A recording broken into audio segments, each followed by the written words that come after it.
Cambodia ने Thailand पर किया रॉकेट से हमला और अब तक 9 लोगों की मौत की है खबर। थाईलैंड और कंबोडिया के बीच सीमा विवाद ने प्राचीन मंदिर प्रासाद टा मुएन थोम को युद्ध क्षेत्र बना दिया है। थाई सेना ने कंबोडिया के सैन्य ठिकानों पर हवाई हमले किए हैं और थाईलैंड और कंबोडिया के बीच दशकों पुराना सीमा विवाद अचानक बढ़ गया है। दोनों देशों की सेनाओं ने एक दूसरे पर गोलियां बरसाई, वो भी एक ऐसे इलाके में जहां एक प्राचीन मंदिर प्रासाद टा मुएन खेम खड़ा है और ये सांस्कृतिक विरासत अब एक नया युद्ध क्षेत्र बन गया। थाईलैंड के सुरिन प्रांत और कंबोडिया के ओदार मीचे प्रांत की सीमा पर स्थित ये इलाका पहले भी विवादों में रहा है, लेकिन इस बार मामला अचानक तेज हो गया। दोनों देशों ने हाल ही में अपने कूटनीतिक संबंधों को निचले स्तर तक पहुंचाया था और अब हालात उस मोड़ पर पहुंच गए हैं जहां आम लोगों को अपने ही घरों में सुरक्षित नहीं समझा जा रहा।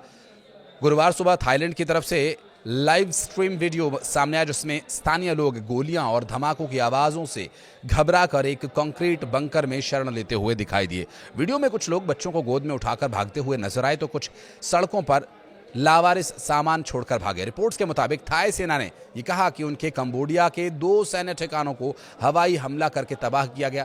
थाई सेना के उप प्रवक्ता ऋषा ने संवाददाताओं को बताया कि हमने योजना के अनुसार सैन्य ठिकानों पर हमले किए और थाईलैंड की सेना ने गुरुवार को पुष्टि की कि एक कंबोडियाई रॉकेट से हमले में सीसाकेत प्रांत के एक व्यस्त गैस स्टेशन पर 6 नागरिकों की मौत हो गई, जबकि 10 अन्य लोग इसमें घायल हो गए। और ये हमला उस समय हुआ था जब स्टेशन और आसपास के 7-Eleven स्टोर में भीड़ मौजूद थी। सोशल मीडिया पर सामने आए वीडियो में गंभीर रूप से क्षतिग्रस्त दुकानें, टूटे हुए शीशे, घायल लोगों को मदद के लिए भागते लोग दिखाई दिए। थाई सेना के मुताबिक अब तक 9 लोगों की मौत हो चुकी है, जिनमें एक 8 साल का बच्चा भी शामिल है। और इस युद्ध के बारे में इससे पहले कंबोडिया के प्रधानमंत्री हुन मानेट ने थाईलैंड की एयर स्ट्राइक को सशस्त्र अतिक्रमण करार देते हुए कड़ा जवाब देने की चेतावनी दी है। उन्होंने सोशल मीडिया पर लिखा कि कंबोडिया ने हमेशा शांति से हल निकालने की कोशिश की, लेकिन इस हालात में हमारे पास जवाब में बल प्रयोग के अलावा और कोई विकल्प नहीं बचा था। प्रधानमंत्री ने पुष्टि की कि थाईलैंड के ओदार मीचे प्रांत में स्थित ता मुआन थोम ता काबरे मंदिरों के पास कंबोडियाई सैन्य ठिकानों को निशाना बनाया गया और फिर हमला मोमबेई इलाके तक बढ़ा दिया गया। और इस युद्ध की अपडेट्स की यदि बात करें तो कंबोडिया के साथ चल रहे संघर्ष के बीच थाईलैंड की सैन्य ताकत साफ तौर पर भारी दिखाई दे रही है। करीब 3,61,000 सक्रिय सैनिकों के साथ थाई सेना की ताकत कंबोडिया से 3 गुना ज्यादा है। हथियारों के मामले में भी थाईलैंड बेहद आगे है और इसके पास स्वीडन से मिले 11 ग्रिपेन फाइटर जेट्स, दर्जनों अमेरिकी F-16 और F-5 विमान हैं और जबकि कंबोडिया के पास लड़ाकू वायुसेना ही नहीं है। जमीन पर भी थाई सेना के पास 60 आधुनिक चीनी VT-4 टैंक और सैकड़ों पुराने अमेरिकी टैंक्स हैं, तो वहीं थाई सेना 600 से ज्यादा आर्टिलरी गन से लैस है, जिसमें 56 आधुनिक 155 mm की तोपें भी शामिल हैं। थाई वायुसेना के पास कोबरा अटैक हेलीकॉप्टर और 18 ब्लैक हॉक ट्रांसपोर्ट्स हैं, जबकि कंबोडिया के पास केवल कुछ पुराने ट्रांसपोर्ट हेलीकॉप्टर हैं। International institute for strategic studies की रिपोर्ट के मुताबिक थाईलैंड की सेना न सिर्फ अमेरिका बल्कि इसके समर्थन से मजबूत हुई। इजराइल, रूस, दक्षिण कोरिया जैसे देशों की मदद से घरेलू हथियार उपयोग में भी लाए गए।